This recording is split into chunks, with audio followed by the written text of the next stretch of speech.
All right. Well, everyone, thank you for joining our short documentary roundtable. My name's Dan Doody. I'm one of the programmers here at SIFF and who does both feature films and short films. And I am so pleased to be joined by filmmaking teams from four of our short films, the documentary short films this year. And let's go ahead and have the panelists introduce themselves, starting with, we'll do it in alphabetical order by film. So Abortion Helpline, this is Lisa. Could the filmmakers identify themselves?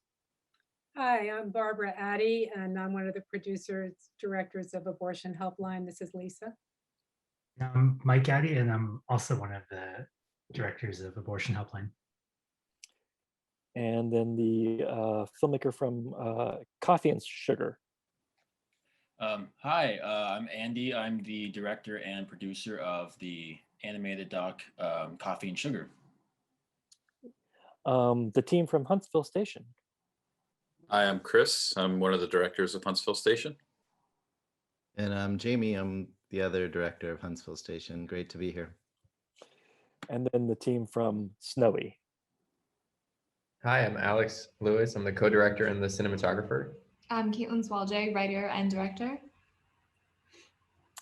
Great. Well, thank you all so much for agreeing to do this. And I'm just kind of amazed at kind of the sheer breadth of subject matter that we have in these four documentaries. So my first question to each individual team is, how did you, with the exception of one, and I'll get to them in a moment, how did you discover your subject? What was it, and I'm gonna ask the team from Huntsville Station first to answer. How was it that you kind of came upon this place out in the middle of Alabama where all of these convicts are kind of released, and it's their kind of first point of contact after they are released from prison? Yeah, I'll start. So it's actually Huntsville, Texas. Huntsville, sorry. Yeah.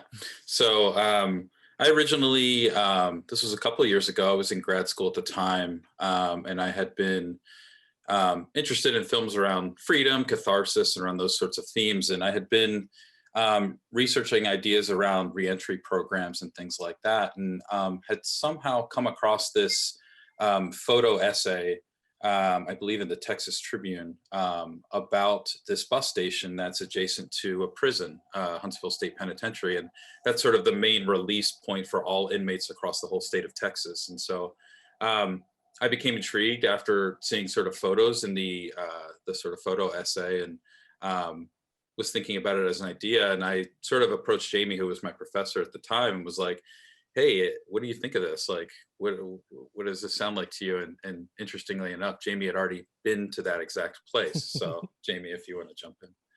Yeah, I just spent a really impactful day there on a feature film.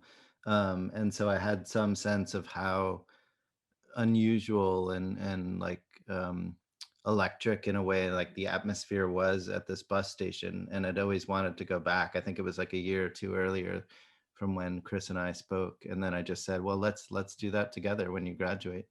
I don't think you should do that now. And so we ended up working together in the fall after Chris graduated, and just traveling down to Huntsville to make the film.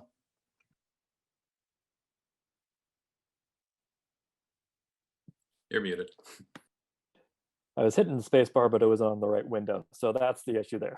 Sorry about that. One thing I forgot to mention in our housekeeping thing is, if you have a question, please feel free to use the Q&A portal to ask that question. And if you just want to make a comment about something that you've heard or want to draw attention to something, use the chat for that feature. Okay, the next film I want to talk about is Abortion Helpline. This is Lisa. Could the Addies please talk about how you came upon the helpline, and just kind of the process of deciding to do a documentary about it? Because it is something that that has also wider implications. You've drawn the Hyde Amendment, which I wasn't quite aware of but it's very much necessary to understanding the piece. Okay, I'll start. So Mike and I have a third directing partner, Janet. And Janet and I have worked together for 30 years, like since Mike was little. And we've done a lot of films on reproductive justice and reproductive justice. And when the 2016 election happened, we felt like, oh my God, women are going to even be in a worse situation than they have been before. And it motivated us to go back to that issue that we've, gone to so many times in the last 30 years. And we decided to make a film about the Hyde Amendment, which not very many people knew about back then when we started working on it, but which has become more and more relevant and in the news, because what the Hyde Amendment does is it stops women who have Medicaid or any kind of federal insurance from using their insurance funds to pay for an abortion. So while abortion is illegal, it makes abortion inaccessible. And Janet had volunteered at the Women's Medical Fund where we made the film for many years. And she, in her training, she had listened to the calls of women who were calling the helpline because they needed money to help pay for an abortion. So we were very familiar with the organization, and Janet and I have been longtime activists, as well as filmmakers in the reproductive rights area here in Philadelphia. So a lot of the organizations know us, and we had the trust we needed to be able to get access. And I'll let Mike, and so Mike started as our cinematographer, but quickly came on board as a co-director.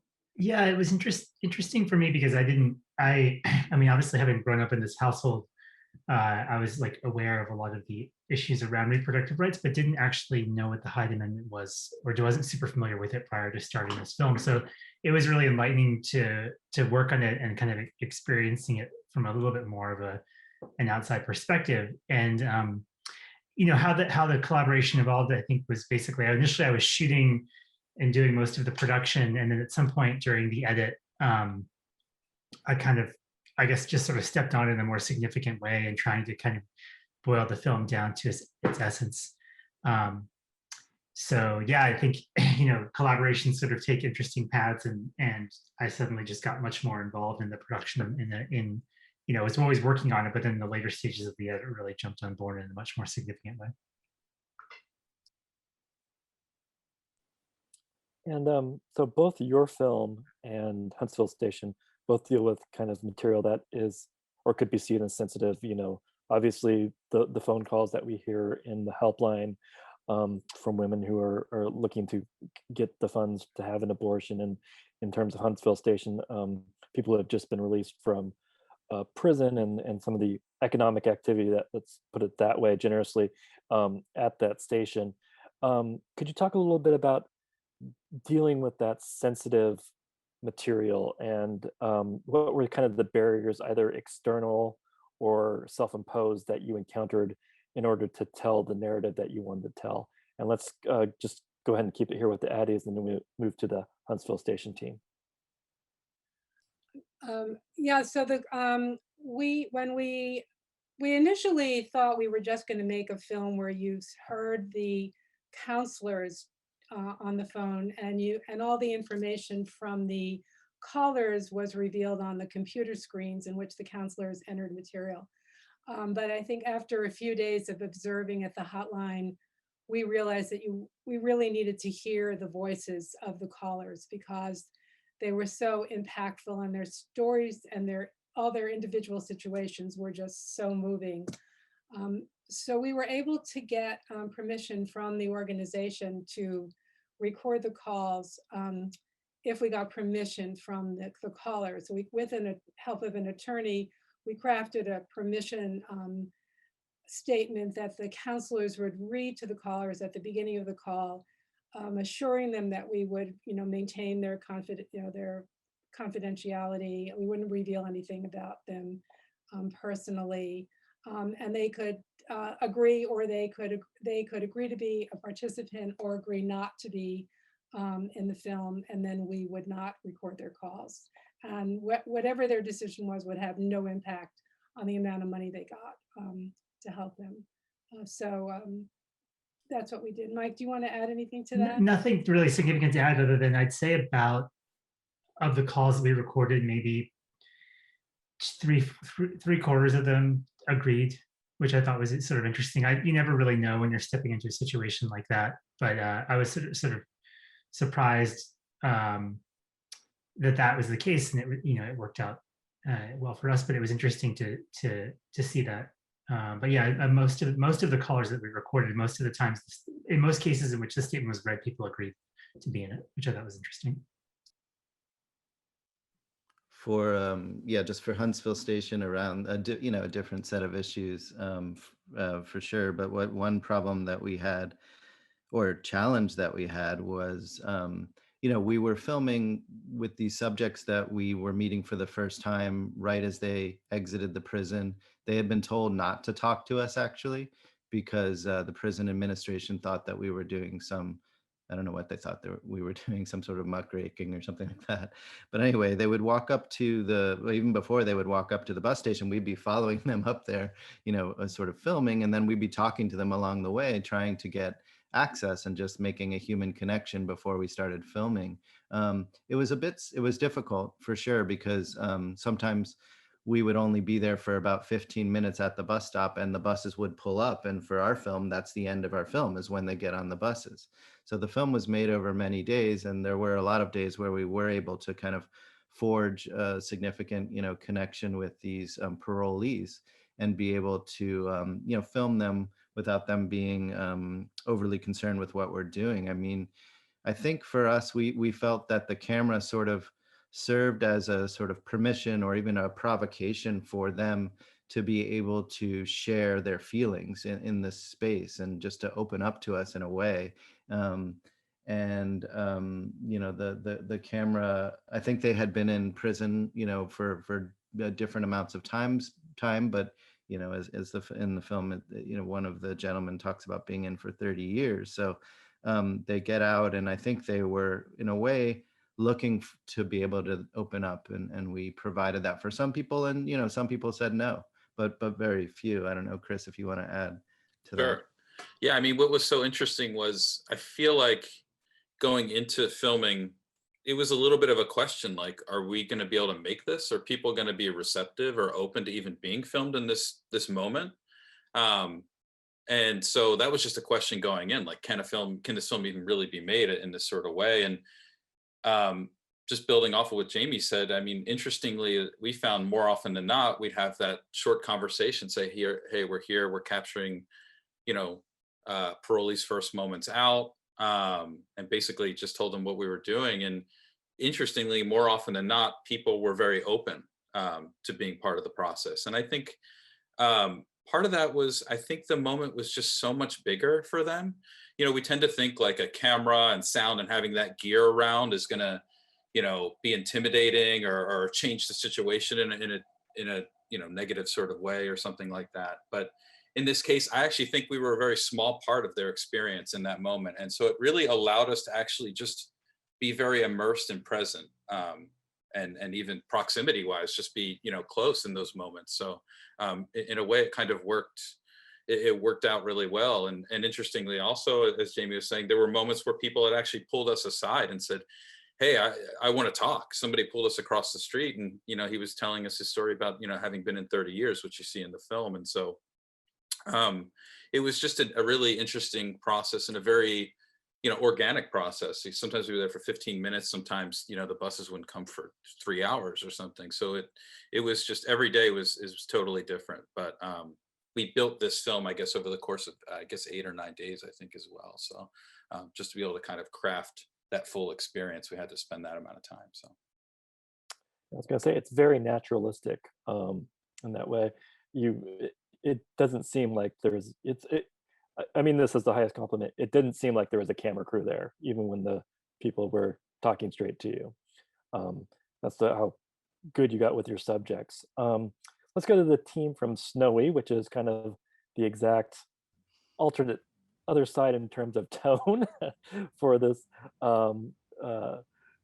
documentary. Alex and Kaitlyn, sorry. Could you talk a little bit about how you came to discover Snowy and tell his story? Yeah, sure. Very different tone, like you said. So everyone's film was beautiful. So we feel, we weren't sure how this film was going to be sort of received in a year like this, sort of with how, you know, the world seems to be crashing, burning around us. But we are like happy to provide like a lighter tone. So anyway, yeah, everyone you see in the film is related to me. That's my uncle, my aunt, living right outside of Philly. So every year I'm going there, I'm seeing this turtle, I'm wondering how it's clinging to like this life that it has, if you can even call it that. I mean, it lives in a tank in a basement, there's barely any sunlight. And I just wanted, you know, to twist my uncle's arm and like figure out how to improve this little turtle's life. And I felt really bad, you know, and so the logical step is to spend a year and a half making a movie. And then Kaitlyn came in the picture and kind of brought the film farther than I could have ever imagined, you know, coming from a journalism science background. Yeah, I kind of took the task of sort of trying to illuminate the inner world of a turtle, which is a pretty expressionless house pet. So it was no easy task. But I was able to get in touch with a woman that studies cold-blooded cognition in England, this woman, Dr. Anna Wilkinson, and she's wonderful. She kind of turned one of her lab rooms into this turtle paradise. It's like covered in wood chips and crickets that got away are chirping in every corner of the room. Which is the opposite of Snowy's life. Yeah, the opposite of Snowy's life. And she was able to kind of really illuminate what Snowy was capable of in terms of, you know, memory and awareness and, you know, feeling and all of these things. So that's kind of, yeah, where it started. It's kind of a reptile activist documentary. In a honestly. way. Well, let's kind of focus on that. So once you kind of get your family to agree to make a documentary about Snowy, kind of what I love is the narrative arc of your uncle and his love for the turtle. Can you talk a little bit about the film, and do you think the film kind of spurred that on, or do you think it maybe was already there but just kind of strengthened it? I think that the love was definitely there. You know, initially we didn't know how to end the film, so we were even thinking of forcing my uncle to give up the turtle and put it in a sanctuary, and he like did not want to do that. So the love was there, but we really had to figure out sort of how to craft the whole arc. And I think the experience you see in the film of Uncle Larry kind of being able to see this turtle not just as like a chore, but as a living creature is real, you know, even though some of the things that happen in the film are definitely us kind of pushing it along. Yeah, I mean, it's a little meditation in life. We like to think of Snowy's story as kind of a parable for the unexamined life, whether that be human or animal, and kind of just sort of pointing the camera at something and sort of waiting long enough. It sort of forces this thought and consideration of this animal, of this little creature. Snow. I mean, my uncle. He never really understood why we wanted to make this movie. Every day we film, he's like, I don't understand. This is going to be the most boring movie of all time. He was really happy to have us, but was like, no one's going to watch this. Who's going to watch this ridiculous turtle movie? But eventually, you know, there's a line in the movie where he's like, at first it's just a turtle, but now it's, wow, like Snowy. So he really did have I think a transformation, and that's really real. Yeah. Acceptance at Sundance later, and he understands. Yeah. And what I loved about kind of like how you did in the film is, I don't know about anyone else who was viewing it, but I certainly felt like Snowy looked happier at film's end than he did at the beginning. Let's bring in our fourth filmmaker, Andy, with Coffee and Sugar. I think it's pretty easy for folks who've seen your film to know how you discovered your subject. It's your family's history. But you tell it in a very interesting manner. You use animation, which is becoming more and more common in documentaries. Can you talk a little bit about getting together with your animator, Neely, and bringing to life your grandmother's words? Yeah. Well, I mean, first off, I just want to say I watched everyone's films, and I just feel very lucky to be here with all of you. They were all fantastic. Everyone, if you haven't seen them yet, go watch them. With the film, I was still in college, just over 2 years ago, and my friend was experimenting with animation. So I was getting like really interested in just that whole process and the kind of stories that could be told through it. and how it's just limitless. You know, you're not constrained to physical limitations. For a few months, I just kind of let this idea gestate in my mind about wanting to do something for my grandparents. They supported me through everything, you know, as a lot of grandparents do. And then I met Neely through a mutual friend 2 years ago, summer 2019. And then we just talked for about 2 hours over coffee. I sent her like a 20-minute rough cut of just audio of my grandma telling the story. And yeah, we just talked for 2 hours and came up with so many ideas, just visual components and little motifs. After that, we just kind of got the ball rolling. And yeah, what you see is just a lot of it is Neely. She really brought that world to life, and I can't thank her enough for helping out with that and doing it, because it's absolutely beautiful. And Alex, it's funny that you say your uncle was confused as to why you're making your project. My grandma said that every single time too. She was like, "Why? I don't get why you're making it. It's just me. It's just my life." But she watched it and she loved it, and you know that's what matters most. Yeah, it was just a really rewarding project, and just really happy with how it turned out. And talk a little bit about, so I guess the animation. Did you storyboard that with Neely, or did you kind of give her kind of free reign to come up with the animation that she did? Because she's a local animator, for folks who don't know. She's had a film here in the festival a couple of years ago, and she's very gifted, and very distinct visual style. But so did you work on that with her, or did you kind of just give her free reign on those visuals? Yeah, it was both.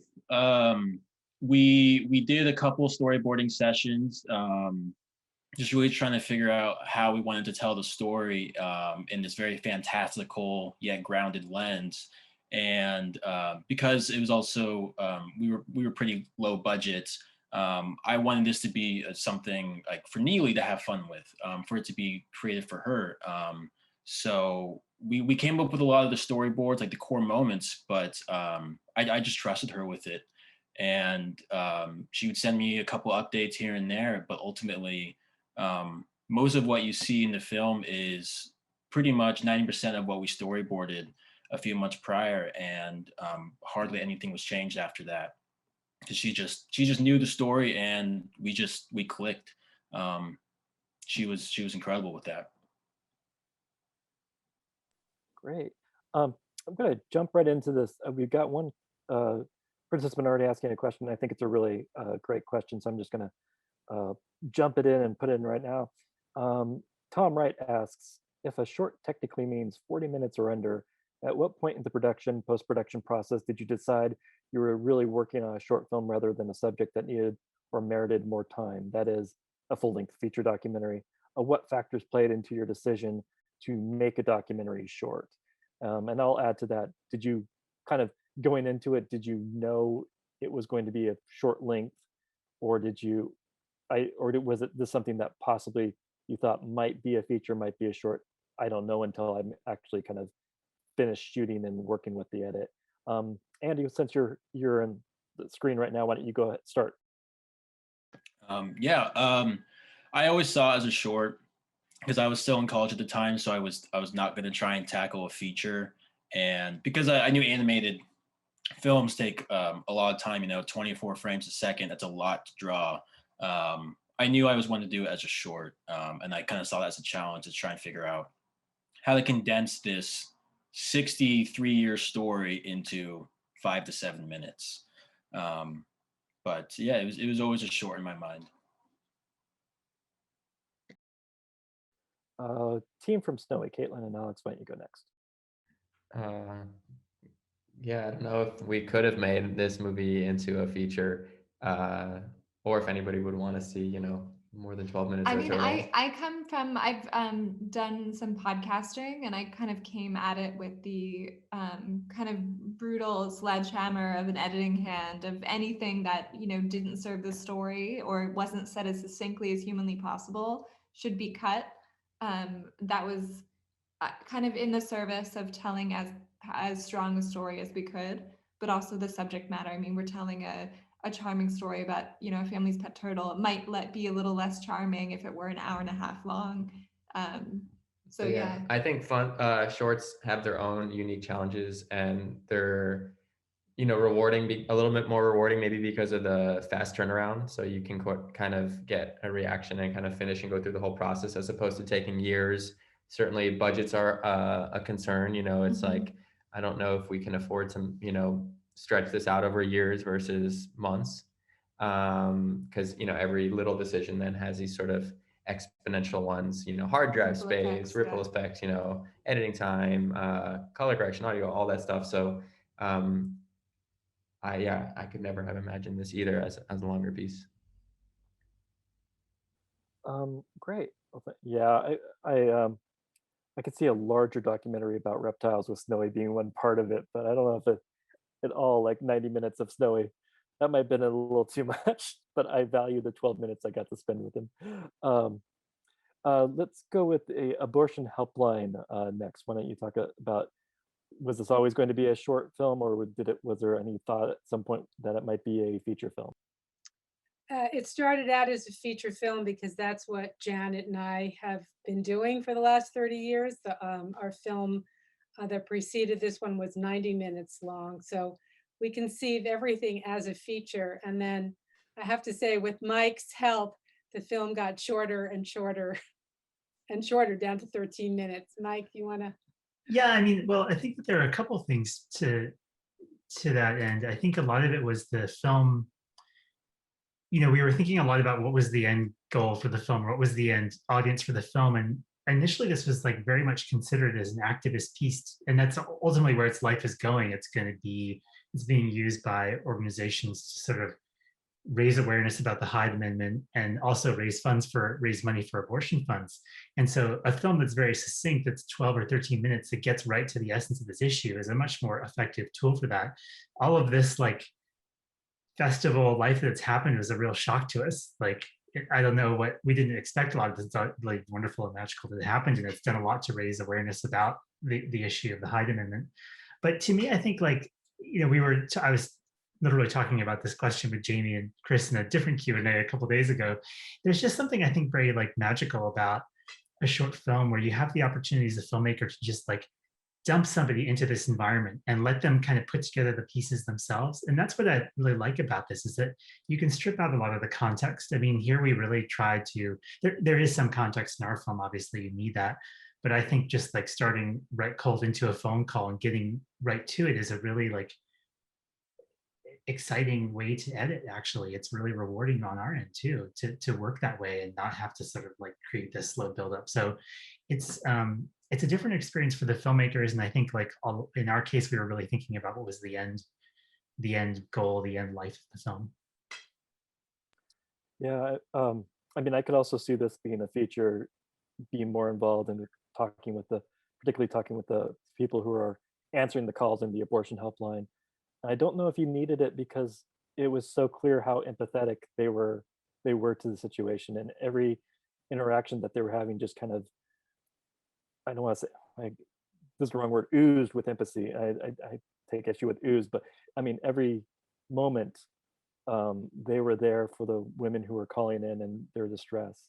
So let's go ahead and ask the team from Huntsville Station if you could go ahead and answer the question.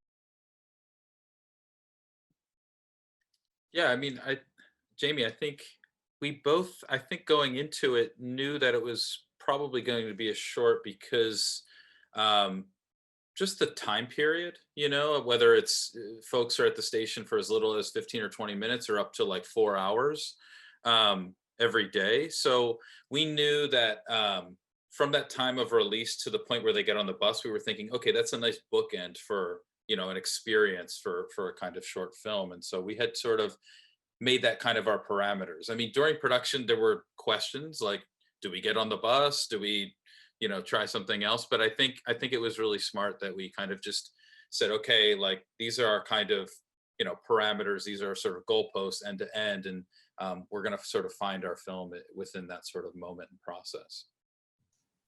Yeah, and I think those questions about a feature or not were more coming from other people. Like to my experience of when we would explain the idea, it was a hard idea to explain because I think you really just need to sort of sit in this moment and really sort of understand the depth of and the variety of like responses and experiences that people are having at this bus station, and that it wouldn't make sense to find out much more about them because there's something really rich about, as Mike was saying, like not having a certain amount of information in this kind of context of a criminal justice story where really it's just about empathizing and sitting with people and not knowing, exactly why they were in prison, et cetera, all the sort of context and background.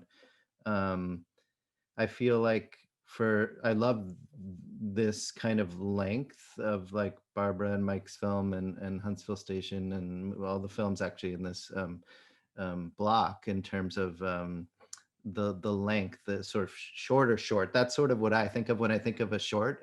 Once it gets to like sort of 40 minutes, I feel like it's a film sort of trying to be a feature and like putting that into a different format. But for me, a short does sort of like leave you like thinking and sort of prompts you to think, but it's more like a poem, and you wouldn't ask of a poem, why aren't you a novel? I mean, it's just a totally different thing, right? So that's just how I feel like a short should be approached for the most part.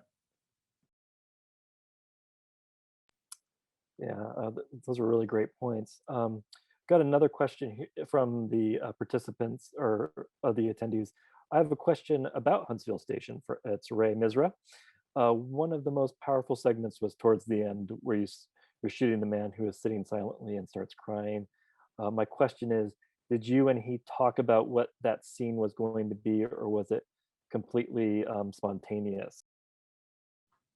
Well, I'll start, and then Chris, I'm interested what you remember about this. But like, yeah, I think that was sort of from someone that I remember recognizing that he seemed to be going through a lot, like, and you could see it on his face, like as we approached him, and that he was really sort of like having a hard time processing all the emotions that he was feeling. And so at that point, that was very late in the shoot. I mean, Chris said we shot over, I think it was 8 or 9 days, and I think this was one of the later days, and we were really looking for kind of piercing the surface, really, because a lot of people weren't very much sharing their emotional selves in this environment, as you could understand, with all the people around, and it was just an intense environment. But so we had this sense, I think, that well, first off, we were filming at that point a lot of these portraits that Chris, who was a cinematographer, did this amazing job of capturing people's faces and just allowing us to sort of sit with them. And so he seemed like a really great candidate for that, because you could see on his face, as I said, he was going through quite a bit. And what we did, that we really didn't do this with anyone else. We sat him down. Chris had, as I remember, like only really one frame, like in composition on him, and I just talked to him for 45 minutes. And I think we didn't know whether we would use that or not, but ultimately at the end of that 45 minutes, I remember just saying, well, let's just sort of like sit quietly, like kind of in this moment. And, I think we were all very emotional at that point. I mean, these were really intense interactions. And ultimately, I think we played around with a little bit of the interview that we did and maybe as voiceover, and, but that wasn't the way that the film was going. And the just sort of being with him and the emotion that he was going through was so clear and palpable and visceral. And yeah, ultimately that was sort of the direction that we went. I don't know, Chris, what you want to share about that moment? Yeah, I just remember, I mean, I always look back on the shoot and think to that moment when we were, sitting with him and you were speaking with him, and he was just reflecting very openly for, I think it was 45 minutes, something like that. And I actually don't remember what he said, but it was just, something very heavy, something, and Jamie, rightfully said in that moment, let's just sit with that, let's just, stop for a moment, stop talking, and we just sat for minutes, I think, and that's the moment you see in the film. I mean, yeah, it was interesting making this film, because it's not just like watching the film, you see these powerful moments and you feel that they're powerful, but in looking back and thinking about how dehumanizing the prison system is, and thinking about how, you know, the outward expression of emotion within the context of prison is not something you can really do openly. Like if you've seen films like The Work or something like that, you know, it's not like you can openly express emotion outwardly for fear of being seen as weak. You'll be taken advantage of or whatever. And to be present for these first moments of release and emotion, just aside from like seeing it in a film, like it was very powerful to just be very present in those moments. And yeah, I mean, that's all I can say about it. I mean, it was very powerful.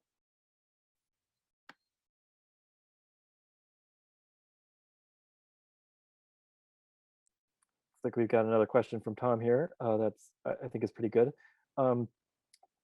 We'll keep it with the Huntsville station team just because you're on camera at the moment.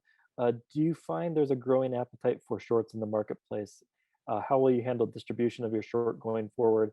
And is it possible to recoup your costs on a platform like YouTube or iTunes? I know that Abortion Helpline and Huntsville Station both are available just for free to view on Vimeo at the moment. But if you could just kind of talk about the marketplace for shorts and distribution, and what your kind of goals are when you're making a short film. I mean, I think that it's a great landscape right now, as far as historically, like what I've seen with interest in the short, you know, people willing to watch and interested to watch, and the outlets available. Ours was an OpDocs, a New York Times OpDocs in July. And we did a festival run before that. We started the film in Berlin. I don't know about in terms of marketplace. That's always a difficult word when you talk about documentary, because I don't think there's much of a marketplace, except for very few films, like in documentary in general, but whether it be short or feature. And maybe there's an advantage to shorts because they don't just cost as much. You don't end up losing quite as much money. So I think we probably lost half, maybe, maybe we've recouped half to 75% of the money that we spent making it without even paying ourselves. But I mean, I've made features before and lost a lot more than that. So I count myself, doing pretty well in this instance. But it's really about, reaching people and getting people engaged. And, that's why, we make films. And so I think that I'm really excited that shorts are more relevant now than they ever really seem to be, in my opinion.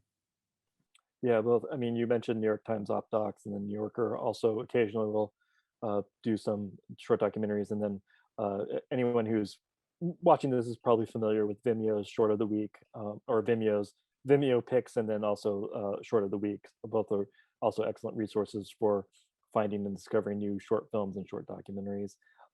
Let's go ahead and go with the team next for the Abortion Helpline. This is Lisa.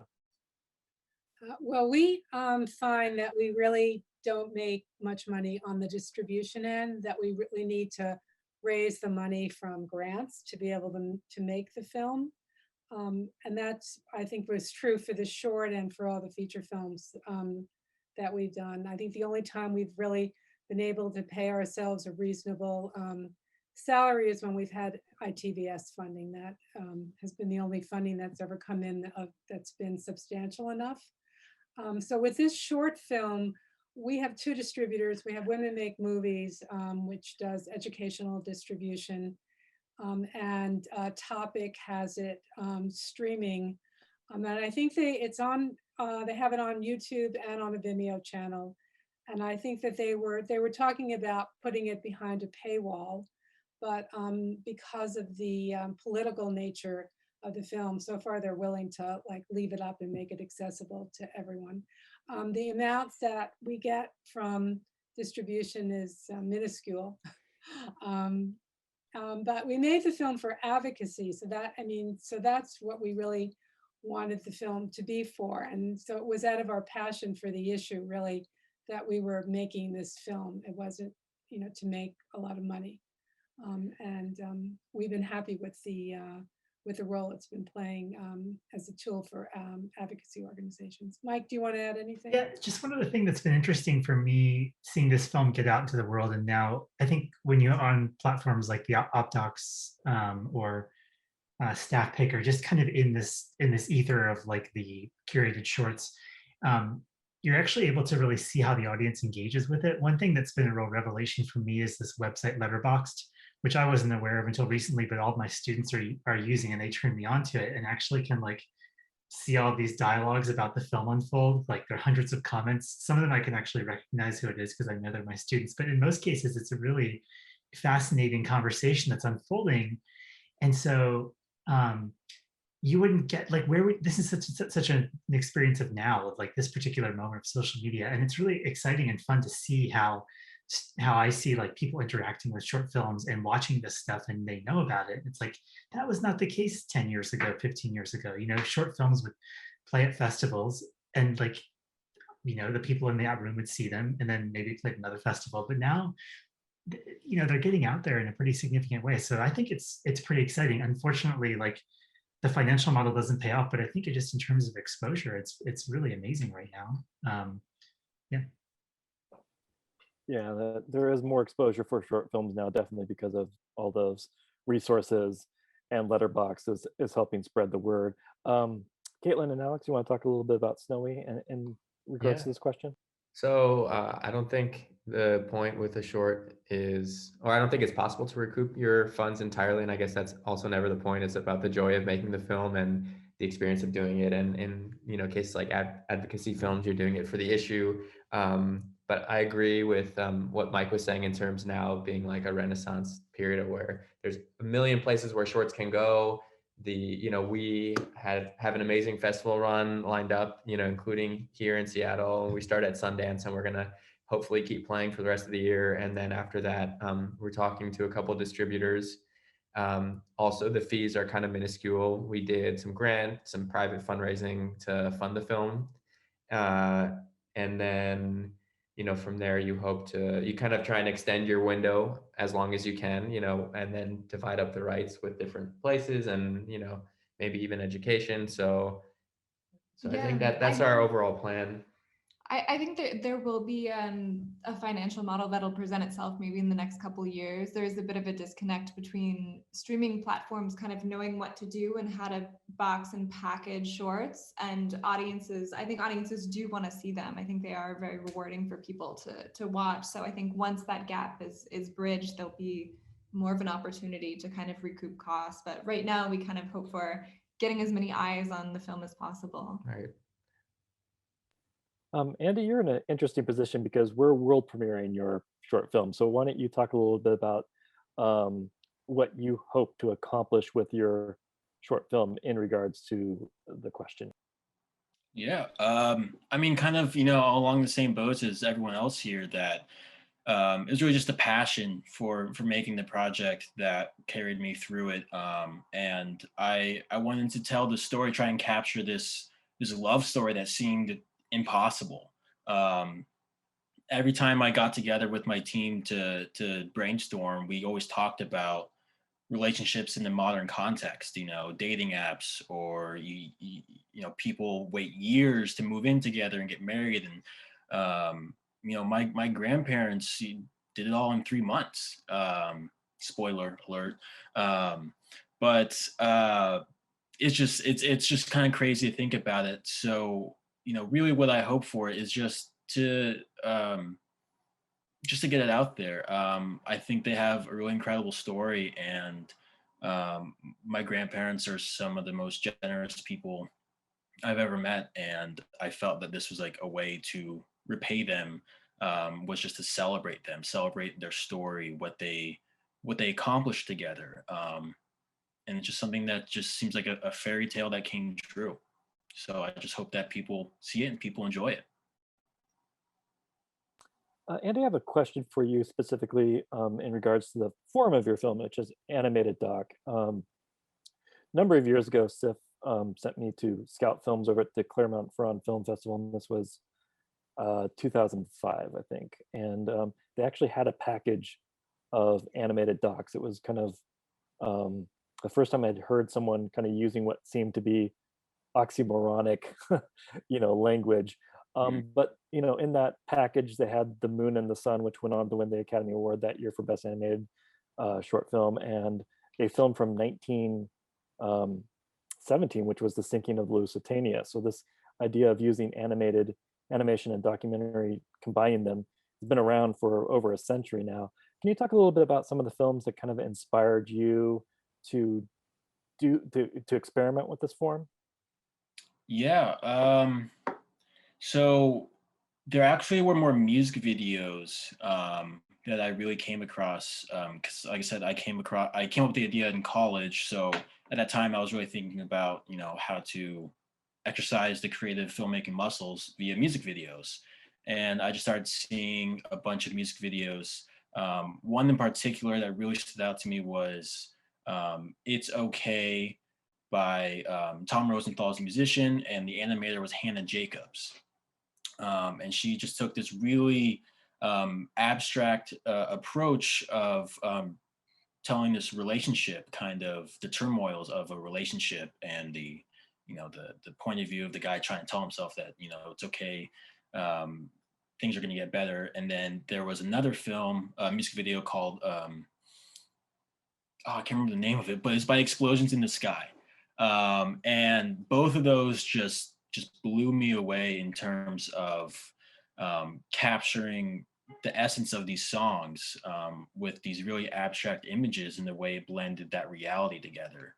And so that's something that really carried with me. And when I sent Neely some ideas, apparently she actually knows Hannah Jacobs. So it's kind of like a really small world, and that kind of helped influence our own conversations with talking about the film. But I'm gonna have to check out The Moon and the Sun and all those. There's so many out there that I want to see. Yeah, and Sun is SON in this case, so The Moon and the Sun. Yeah. Team from Snowy, Kaitlyn and Alex. Again, since it's kind of more of a unique piece, lighter in tone, unique subject matter, what were some of the documentary or narrative films that you looked to that kind of helped you influence both the making of the film and the kind of tone you were after? Sure. One of our all-time favorite documentaries is American Movie, which kind of has this earnest quality that we were looking to also capture. And, we grew up watching Arrested Development, The Office. American version. And funnily enough, I think also Toy Story was an inspiration just in terms of the idea of outgrowing your toys. In this case, it was a pet, but we followed that narrative structure very closely. Yeah. We kind of studied it. We're like, what are they doing? Where's the... And Pixar, just everything they make narratively is so tight, and we were just like, how can we steal some of that? Yeah.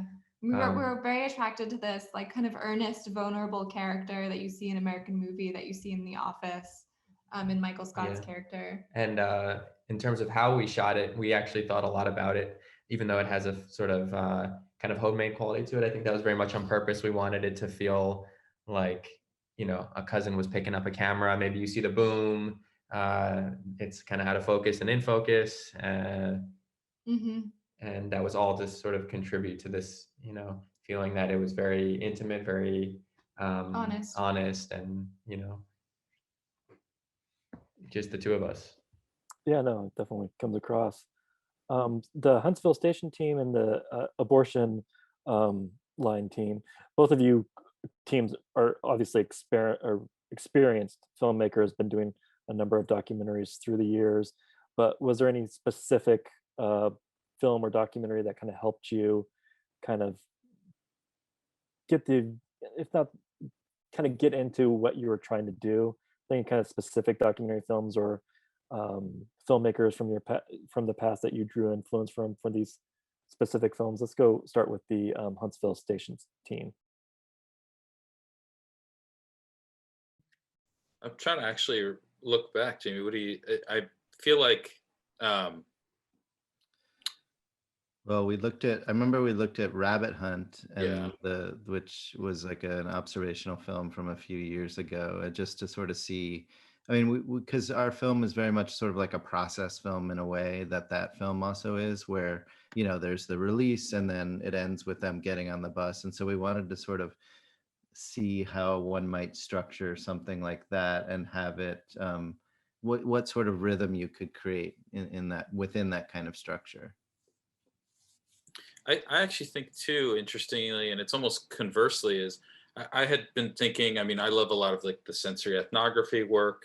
Um, and in particular, that latter half of our film where it gets quiet and there's, you know, the almost shackle looking thing banging against the pole, or just the church bells, and just you hear a little bit of the wind, but it's very quiet. And we thought a lot about like texture in the sort of same way that I think those filmmakers sometimes think about, even the footsteps of when people are walking up, and trying to find those different textures and things like that, but in a more, I would say, ambient sense, in our particular film, almost like going a little bit in the opposite direction. And even though the film like feels very naturalistic, I think we actually modeled the sound design on Once Upon a Time in America, which is a Sergio Leone Western. And it starts with like a 12-minute sort of like intense scene of them waiting at a train station. And, you can hear like flies buzzing about. And in our film, there's also this like fly, and sort of like how you can kind of create a sense of silence through hearing these like distinct small touches of sound design. Both Chris and myself are really obsessed with sound and layering and sound, and sort of creating a depth of experience, an immersion like through the sound design. So Yeah, I hadn't thought about that until you mentioned it, but it does definitely have that kind of a way station feel to it that you see in like old westerns. Barbara, what kind of influenced you in the filming of Abortion Helpline? Well, we were really responding to the confines of the location, which was one tiny room where we could barely get our whole entire crew in. So it was really more. We did look at another film, and maybe Mike can remember the name of it. It was a film that won an Academy Award about a crisis hotline. Yeah, there was a film that was like an HBO film that was actually called like Crisis Hotline. But what's interesting, the film, it's basically shot in an office the size of a closet, and I think it was like maybe one or two of us could fit in that space, and that was it. So like, there's not really much you can do with it. But I had been working on another film concurrently, and it's another observational film, and I had sort of been obsessively watching Weissman, including like, I think I watched like High School 7 or 8 times on repeat, and started timing out the scenes. And what I just loved about those films, and I think it affected the editing of this film, was like seeing how late you could enter into a scene and how little you needed. And I think, it became this sort of obsession to cut it as tight as possible and to put in as little as possible. And I just love those Weissman films because you're able to construct, in particular like High School, there's not like a clear narrative arc. It doesn't follow these sort of like rules that we necessarily apply to narrative cinema. And yet it's a very like rich and rewarding experience by the end. And I think that's kind of like where my head was at when we were working on it. Whether part of it was really influenced by what Barbara was saying in terms of the confines of the space, but also just like kind of where my mental space was, or creatively too. Yeah, I definitely could see some of the Weissman influence in the film, so I think you kind of nailed that. We're kind of got about probably 5, 10, 15 minutes left here, if we want to use it. So if anyone out there has any questions, go ahead and hit the Q&A tab. But at this point, I want to ask if any of the participants have a question for any of the other participants. Now is your chance to ask a question.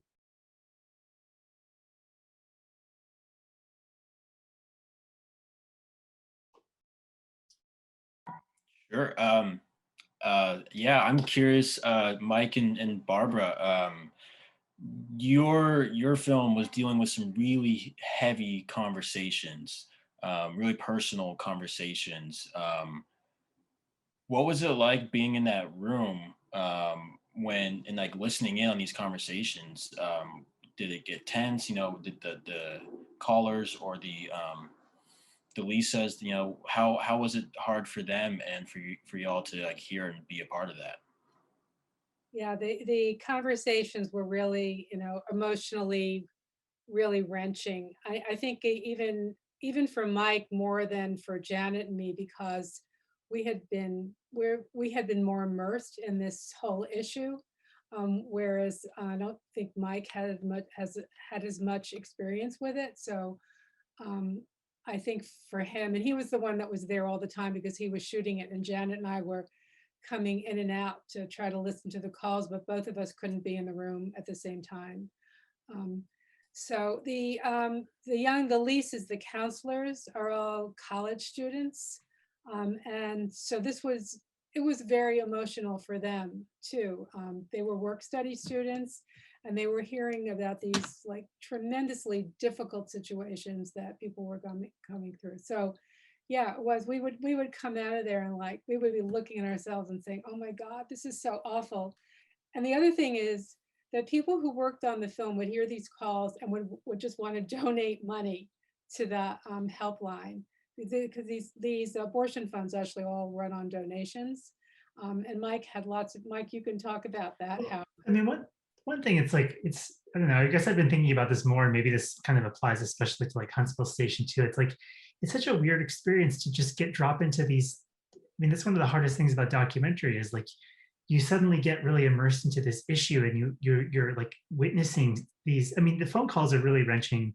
You're just getting this very for me personally, I found it so difficult to comprehend, or it was a real learning experience to comprehend that like $20, $50, this was the amount of money that we're talking about that could make the difference in these people's lives. It's nothing. It's like money that a lot of people, that I myself like, don't really stress about on a day-to-day basis. And this is the amount of money you're talking about. And that was so difficult to witness hour after hour, day after day. And then to see the fact that the counselors could only give like $100 at a time, because that's what they were limited to in terms of what they could access. But there's like something else in the call sort of practice of documentary of like, just being there for that is sort of, you feel like you're doing the issue a service. And at the same time, it's really like difficult to witness that. And it's really hard to kind of deal with that, like trying to be empathetic and trying to be witness. I don't know. I'm just like, I haven't really totally processed it yet, honestly. And maybe like Jamie and Chris have some experience with it too. Yeah, I think, I would kind of express it pretty closely to what you said there, Mike, where it's like you can't really, you can't really resolve that conflict. I mean, just when we were talking earlier about the man who we sat with for that 45 minutes, like part of me at that point almost felt like, like I was allowing, on the one hand, we were allowing him this space to open up, and that was wonderful. And then another part of me just felt a little bit torn about being there with the camera too. And you sort of know when you're in these difficult moments that, I don't know of a more delicate way to put it, but it's good for the film, but it's not good for the people that are there. And it's just, we want to be human first, so you just sort of hope that there's something larger that you're serving, but I also think that's kind of a slippery notion too. So yeah, I appreciate you bringing up that point. It's just really hard to know kind of what, those are the moments that are just really hard to know what to do with, I think, as a documentary filmmaker. And I think it's better to not try to resolve them in your mind in a way, because I think it's easy if you fall into like, well, we're doing this great thing in terms of providing this service, and you are, but there's other sides to it as well, I think. And that's not to denigrate like, the work that we do. I think it's important, but there's other things that are more important. Sometimes you feel that in those moments, like, well, if I could just give $20 to this guy in Huntsville Station, it would probably make his day or whatever. But I mean, I don't know that you can do that over and over. Yeah, I mean, definitely it's difficult. I sometimes think like, I mean, it almost circles back to like, why are you doing this particular work in a way? And I don't know. I think sometimes, like, especially with Huntsville Station, it was really a process of trying to create a film in some ways that would create a space for empathy, and not just, somebody telling you a story or anything didactic like in a traditional documentary, but to really kind of be immersed and to experience something in a film. And those goals sound very modest in a lot of ways, but at the same time, it's like you're connecting with people that you may never associate with in life. You may prejudge in some particular way. You may have some prejudice against or whatever, but to be able to connect with someone on a human level, that I feel like ultimately our fidelity, in my mind, it was always, how do we create this kind of space for empathy in this way, to someone can actually have an experience watching the film. You might not learn something watching a film like Huntsville Station, but I hope that you feel something, and I think that seems so minuscule, but sometimes that's actually really powerful, and that's something that can stick with you. And that's the hope, at least sometimes when you're making this kind of work. So. Yeah, I mean, I think that's the through line to all four of these films is empathy, and they all capture to some degree, to a great degree, what Roger Ebert said of cinema is it's the greatest empathy generating machine that we've known. I do want to follow up with a question for the abortion helpline folks about the callers, which is the helpline, the people who were taking the calls, that they were all work study students.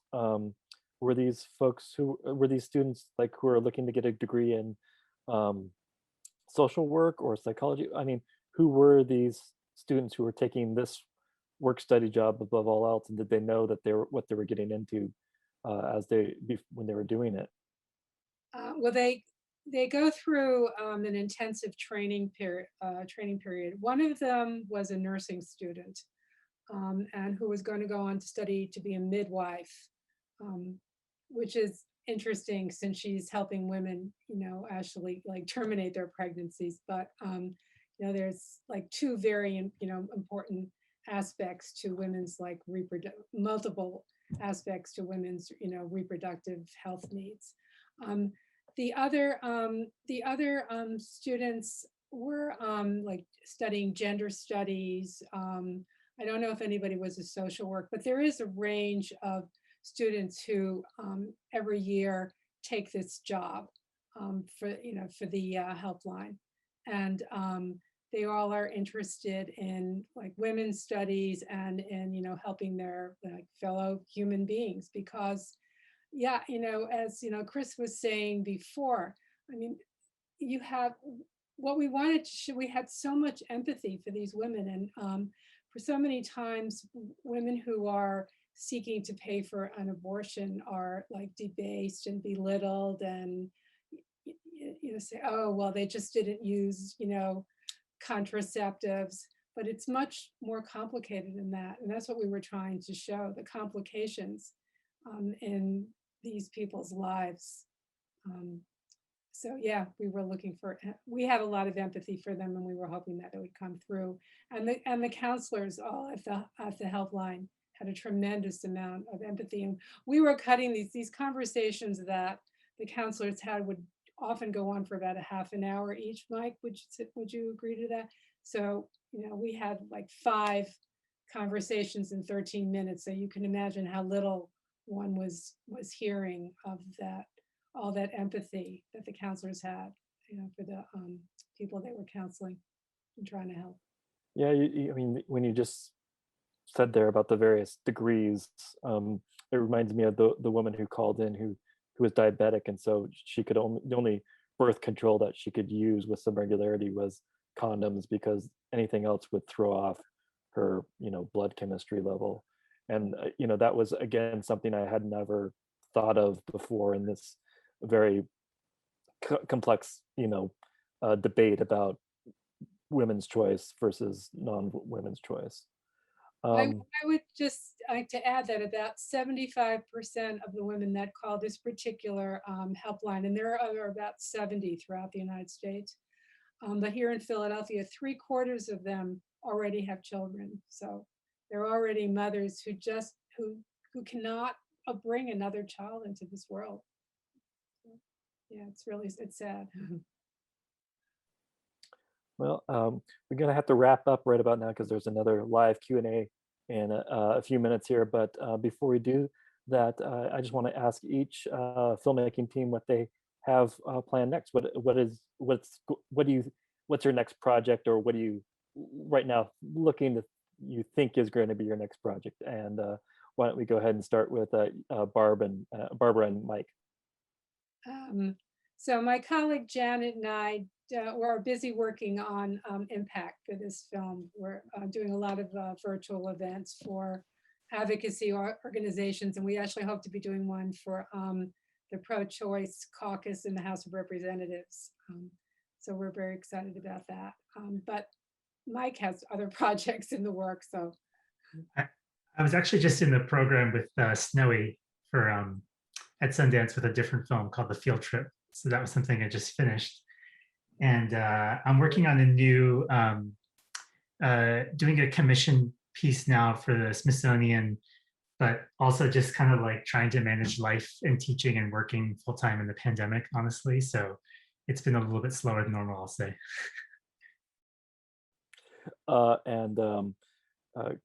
Chris and Jamie, why don't you go ahead and talk about what you guys have worked up next, either together or separately?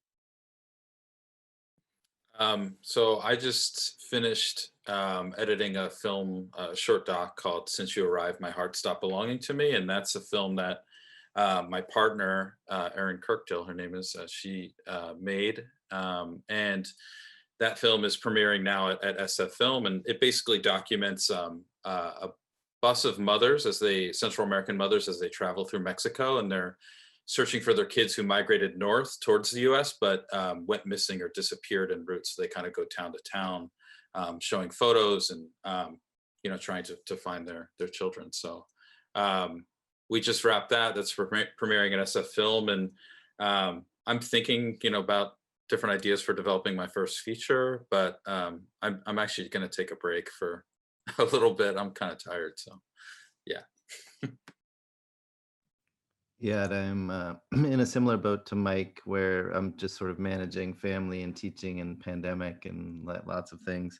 But I've just recently started developing a film that's difficult to describe, but I would call it, it's sort of an observational essay film. So a series of like observational vignettes around climate change impacts in California, where I live, and just sort of thinking about some of the less visible, like some of the impacts that are more on the periphery, because I sort of feel like the proverbial sort of like frog in the water, where, when I think back to when I first moved to California in like the late 90s, there was no such thing as really like a fire season and, wildfire season. It was sort of, they happened every few years, but these impacts have been sort of growing and growing and growing. And I think it's very easy to try to ignore them. So I sort of want to create a space and, in this observational space, not too different from Huntsville Station, where it really doesn't have much voice in it, but where we could just sit with the impacts that are already happening. The climate change, as we would like to think of it, as something that's going to happen 20, 50 years in the future, rather than something that we're like sitting in the midst of. So it's sort of like a quiet observational film about that, but I'm very much in development on that at the moment. Sounds great. Team from Snowy, Kaitlyn and Alex, why don't you go next? Yeah, so we have a doc series in development about animals. Yeah, it's very much kind of about the intersections of the urban world and the wild world, and sort of where the friction is between them and the sort of chaos that falls out from that. So it'll be very much about ecology and funny animal stories, and maybe not so funny animal stories. And we're early in the process of making a feature about wastewater. And we're hoping to sort of strike a similar tone in terms of comedy, but a little knowledge maybe sprinkled on top. Yeah. Sounds cool. I hope that there's going to be a lot of raccoons in it. That's just all I want to say. Only now that you mention it. Andy, I mean, your film is world premiering, so I don't know if you've had a chance yet to think about what your next project is, but if you can, do you have any inkling on what you want to do next?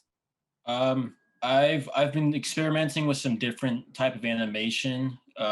So I'm kind of thinking about doing like a existential dark comedy in the vein of Don HUNTSVILLE, just like stick figures going through crazy situations. That one's still pretty early, so I'm just doing little comics of that. But I produced a feature-length doc called "Yes, I Am: The Rick Weiland Story," about the one of the co-founders of Microsoft who suffered from AIDS and depression, and used his Microsoft wealth to benefit the LGBTQ community.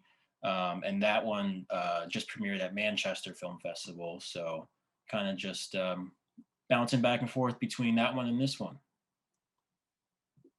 Well, sounds great. And Manchester, UK, as opposed to like Manchester, New Hampshire. Great. Manchester, Just wanted to clear that up for everyone. Well, thank you everyone for taking your time out this evening on a Friday night to join us in discussing about short documentaries.